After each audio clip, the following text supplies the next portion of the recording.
time span po nila ng pag-basis. Parang yung timeline na po na pag-basis ng gagawin sa kanila. For example po yung iyon po, it exists for like millions of years na super lucky. And Iyon, millions of years. or billions po. From last to right po sa table, paliit ng yung time span kada po na kada cycle na. So the biggest chunk of time is the eon, and then yung smallest chunk of time is the epoch. So the eon is measured in billions of years, era, 100 million years, periods, 10 million years, epochs, million years. Yun ang difference niya. Okay? And then, dito sa diagram, how many eons are there? Four. Four eons. Up, 1, 2, 3, 4.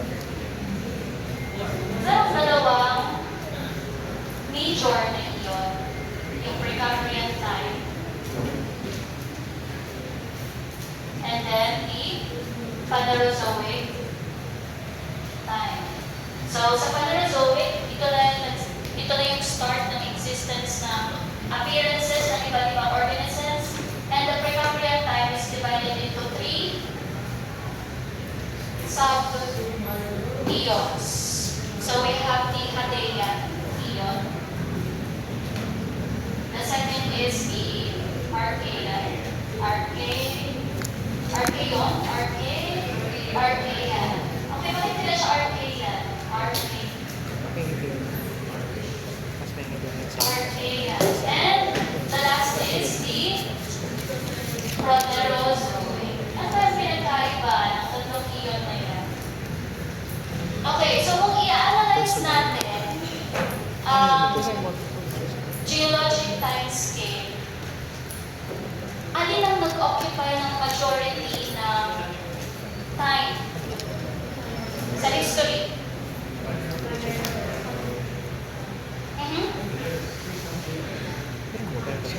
Okay na, please, okay?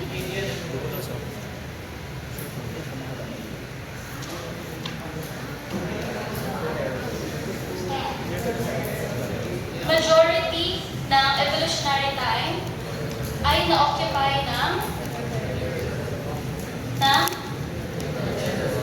anong eon? Precambrian. Okay, ilang percent ang in-occupy ng Precambrian?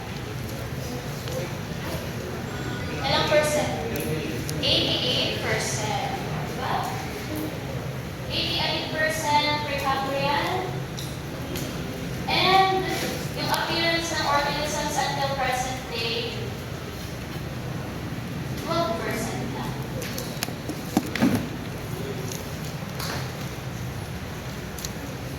Okay, so ano kaya yan na MA, GA, what is the difference?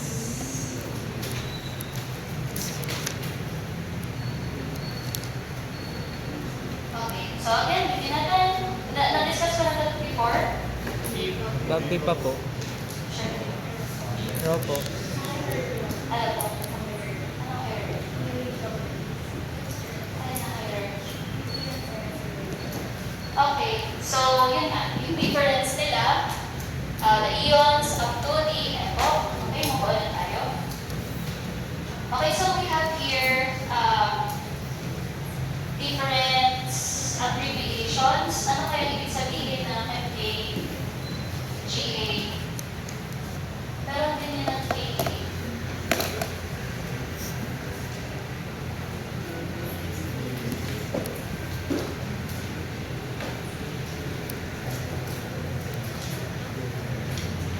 Wait lang po.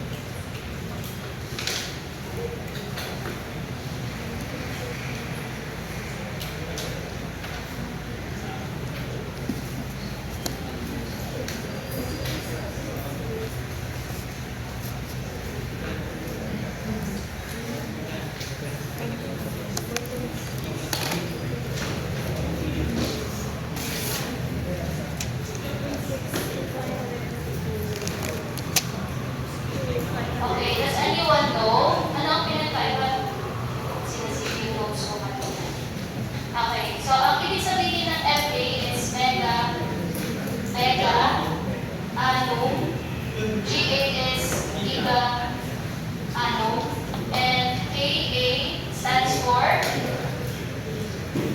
it stands for, ano ba yung KA? Kilo. Kilo. Kilo. So, ang giga, it is the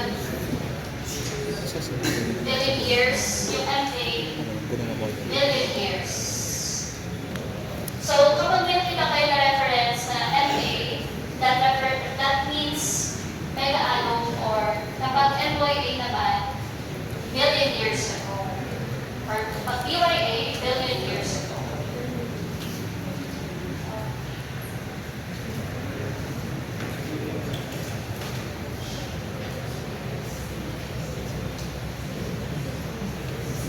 Sige, balikan na lang. Actually, may discuss pa ako sa early Earth, pero diretso na lang tayo dito. Okay, so sa Precambrian, may tatlo siyang sub-ion, the Hadean ion, kaya siya tinawag na Hadean because marami ang suffering. No suffering, Earth looks like hell, kaya tinawag siya Hadean ion. It's the time when the Earth formed. And then the Archean ion, ito naman yung time kung saan nag-accumulate ang oxygen. Kaya meron dito tinatawag na Great Oxidation Event. And then dito, nag-start yung existence ng cyanobacteria. And then, sa Archean ion, kaya siya tinawag na Archean ion kasi before nagkaroon ng cyanobacteria, yung nag-exist dyan, before the oxygenation, anong klaseng bacteria? Archean bacteria. The bacteria that can survive in extreme conditions. Okay, so sa Archean ion, tandaan nyo, this is the origin of life.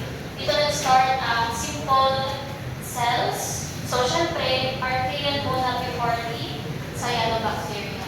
And then the cyanobacteria made it possible for oxygenic photosynthesis.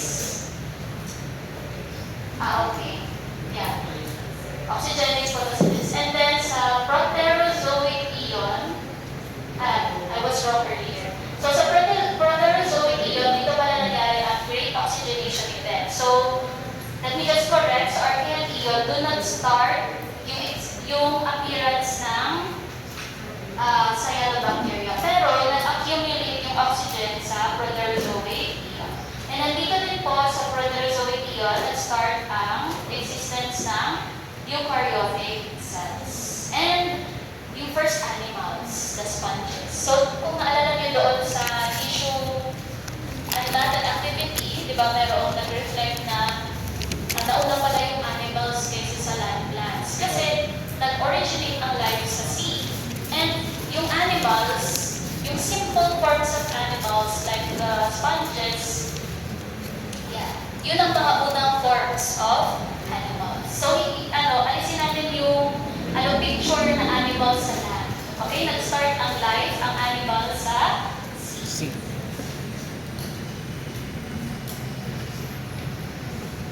Okay. And then, recently, in 2004, merong dinagdag na period sa Precambrian, which is, during the Proterozoic ion, ang tinatawag na Eukaryan period. Okay, pakasulat po. So, anong nag-exist dito sa Eukaryan period? So, dito na po nag-start ang simple marine organisms. So, na-mention ko kanina na sa Proterozoic ion, nag-emerge ang mga simple forms of animals at yan ay sa time ng Eukaryan period. Okay, so dito sa time na to, syempre, even though there are animals, ang food chain noon ay limited. And ang feeding patterns nila is sa detritus. Okay, so what do we mean by detritus? Ano yung makikita ninyo pag open ninyo ng mata ninyo sa ilalim ng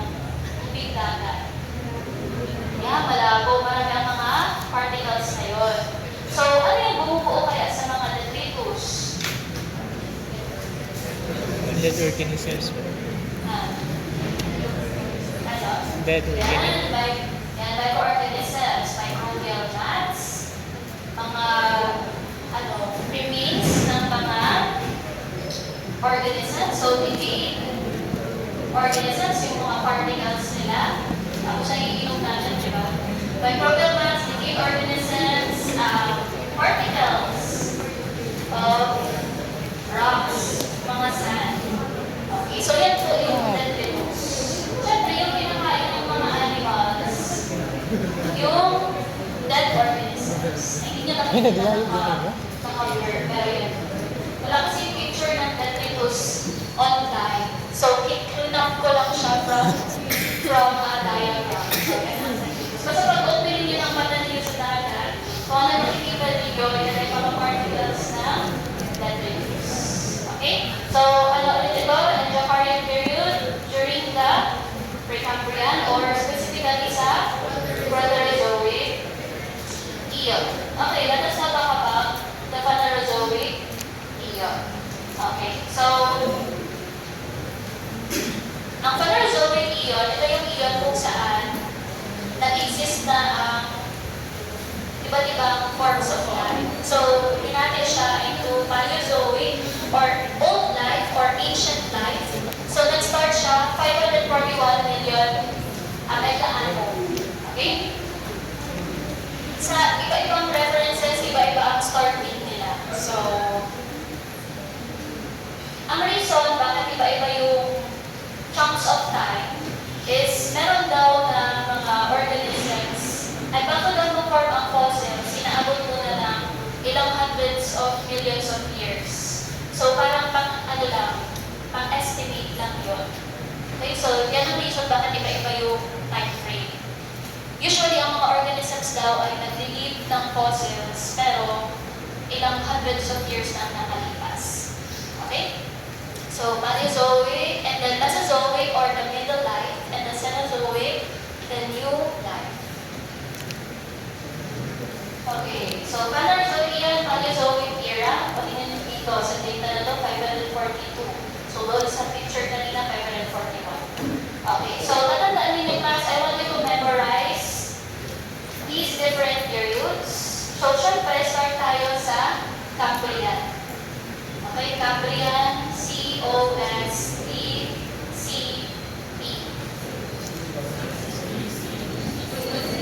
Kumuha na lang kayo ng sarili ninyo na acronym. Basta, ang start ay Cambrian.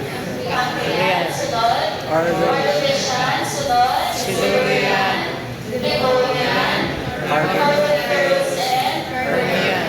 Okay, tandaan niyo yung Permian, yan ang last kasi yan ang isa sa mga biggest na mass extinction na nangyari sa Earth's history. Okay, so based sa readings ninyo doon sa last and additional readings, ano ang features ng Cambrian period? Ano yung mga nangyari sa Cambrian period? Yes, Chasta. For the Cambrian period, it is marked off by the Cambrian explosion, which is the rapid diversification of marine life, such as trilobites and early arthropods. So sa Cambrian explosion, doon na nag-start ang lahat ng animal phyla.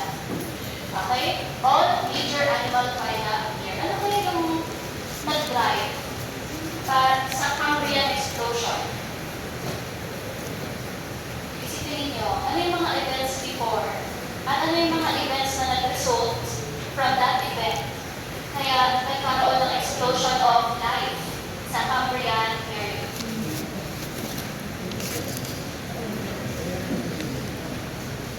Ano na ang nangyari so far sa Precambrian bago nag-Cambrian?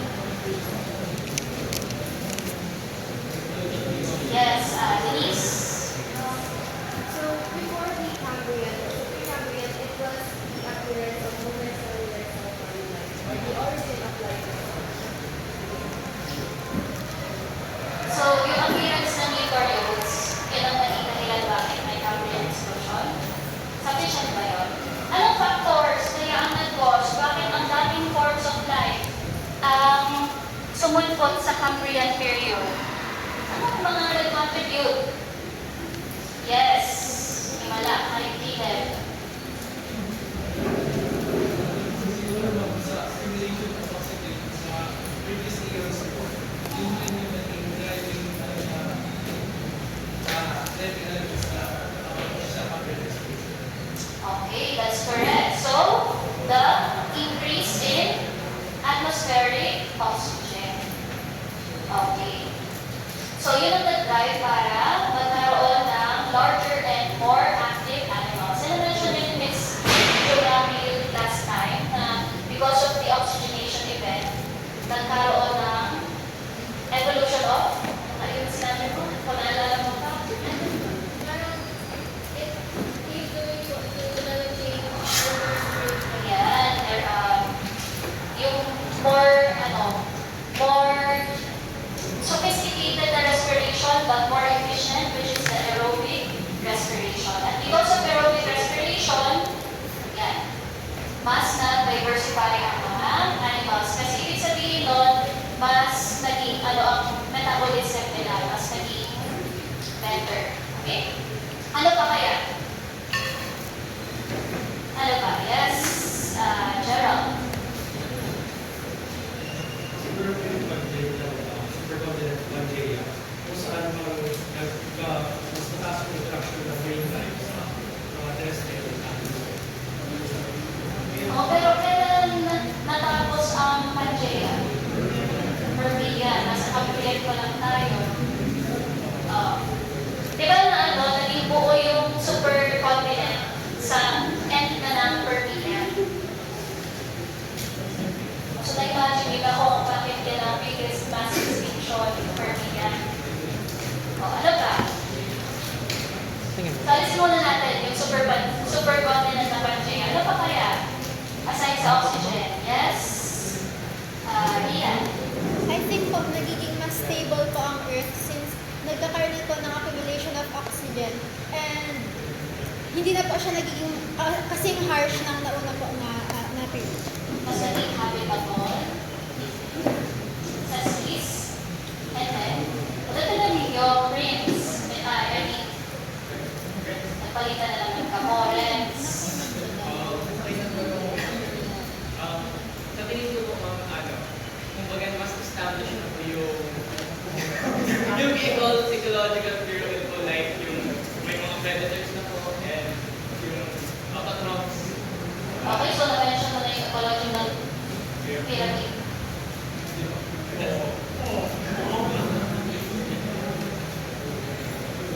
So, mayroong existence ng predator. So, paano kaya naapektuhan ng prey ng existence ng iba't ibang predators? Yes, Prince. Miller. Because may predators naman, yung mga visual na naging prey, they have to adapt and become more efficient para maka-escape sila sa predators or find a way to fight them. Okay, so nakadevelop ang brain ng iba't ibang structural adaptations para mas makasurvive in that environment na mayroong existence ng iba't ibang predators. Ano pa? So ano yung pressure? Environmental pressure sa mga predator, sa mga brain para mag-evolve ng structural adaptation. And then, mayroon pa ba kayo nila?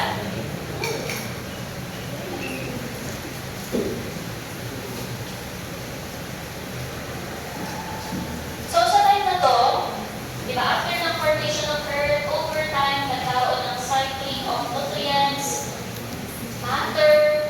So, dumami din ang mga minerals. At ito yung nag-big ng way, yung increase ng existence ng minerals like calcium, ito ay nakakontribute para maka-form ng weight, para maka-form ng shells ang iba-ibang organisms. Ano ba? Cox genes. Sino nakakaalam kung anong Cox genes?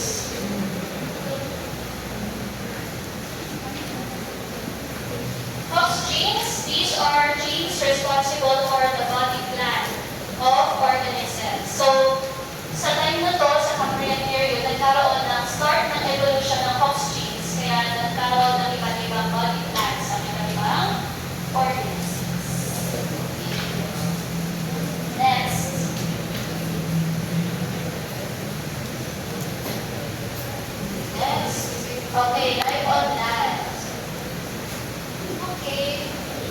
nag-start yung nag-appear dito ang insects, and then sa Cambrian din nagkaroon ng first emergence ng first plants. Tama ba? Emergence ng first plants. Ano ba yun? Kasi iba ang references, pero yeah.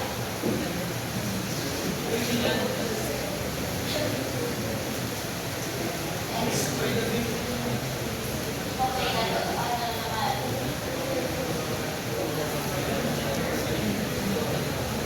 Okay, so we have tetrapods. So ito ay amphibian na nag-cross from the sea papunta sa land. So we are the first amphibians, the first land vertebrates. And then, nung na-occupy na ng amphibians land, nag-emerge na din ang reptiles. And then the Paleozoic era ended with the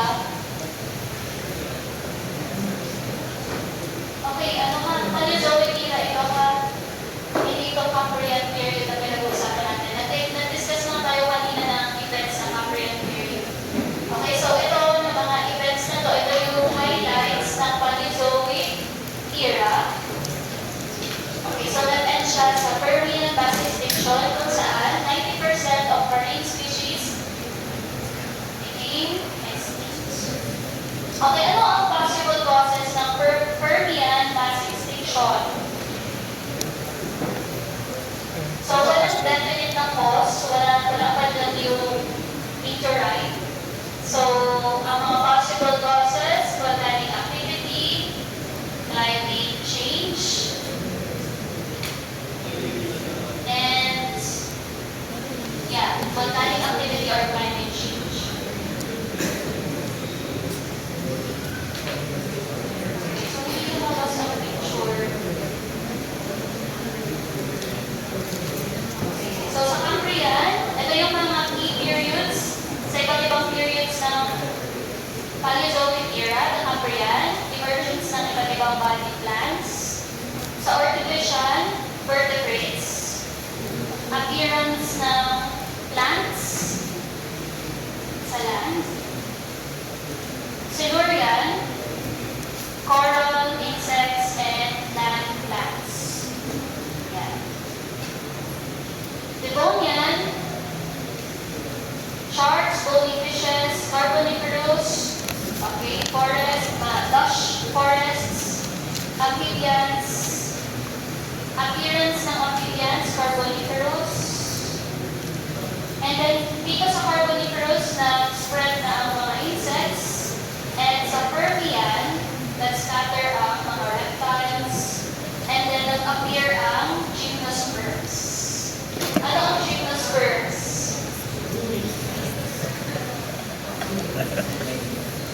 Anong pinagkaiba niya sa angiosperms?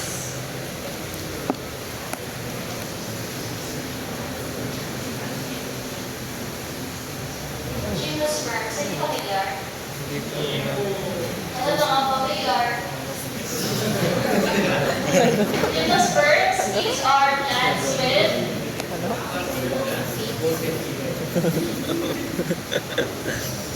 wala silang flowers.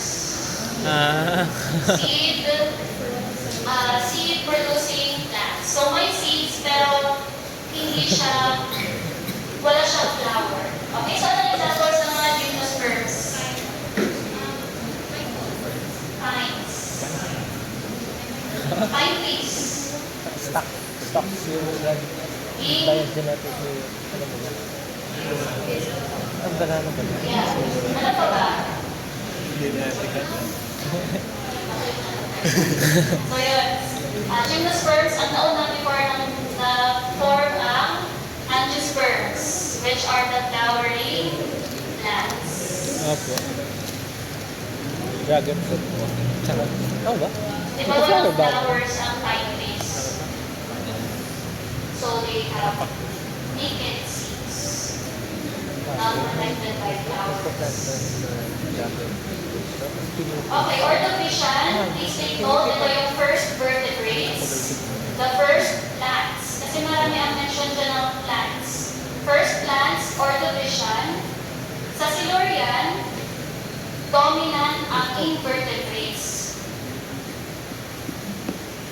dominant ang invertebrates, and then dominant ang land plants. Nag-dominate na ang land plants sa saan ba na? Nag-dominate ang land plants. And then sa Devonian, yung mga bony fishes. Okay na.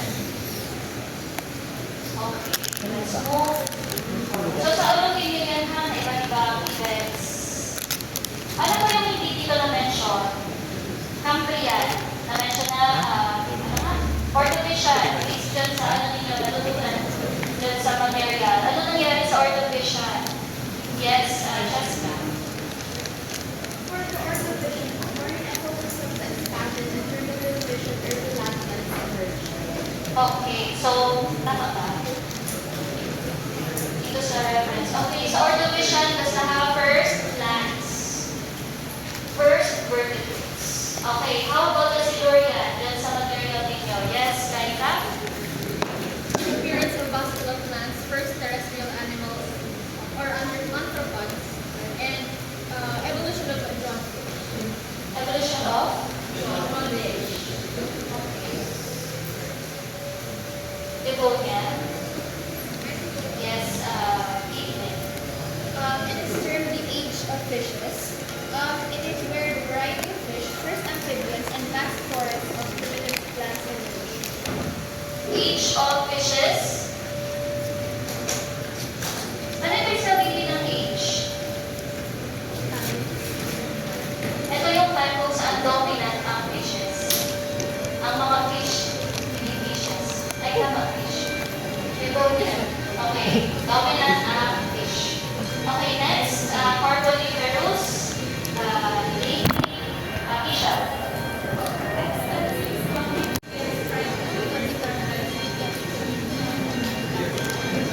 So, Carboniferous age of amphibians. Tama?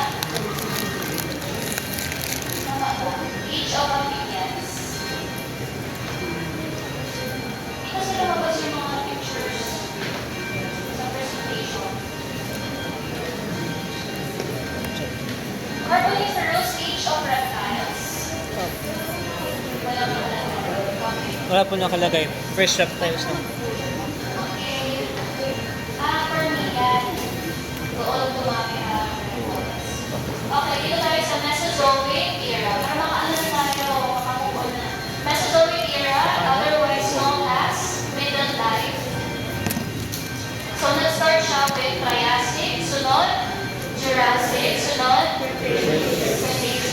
Opo. Okay, so Triassic, the appearance of mammals and dinosaurs. First mammals, Triassic. Opo. First mammals. Ito naman ang age of gymnosperms. So dominant dito ang gymnosperms. And then, dito nag-start ang appearance ng dinosaurs. Jurassic, parang nag-scatter ang mga dinosaurs, and then dito ang first birds. Okay, so nag-evolve ang birds sa dinosaurs. So technically, meron pang mga existing na dinosaurs in the form of birds. Anong tawag doon sa nakita ng fossil? Na evidence na ang birds ay galing sa dinosaur. Yung paa. What? Birds come, ano daw yung fossil?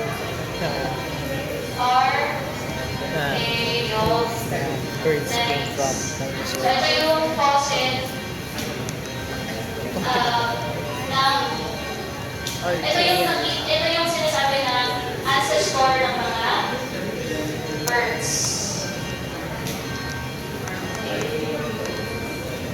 Cretaceous.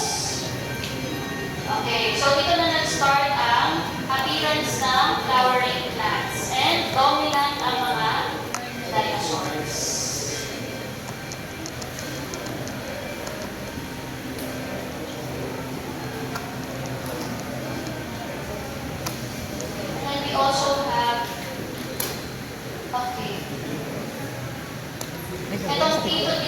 component.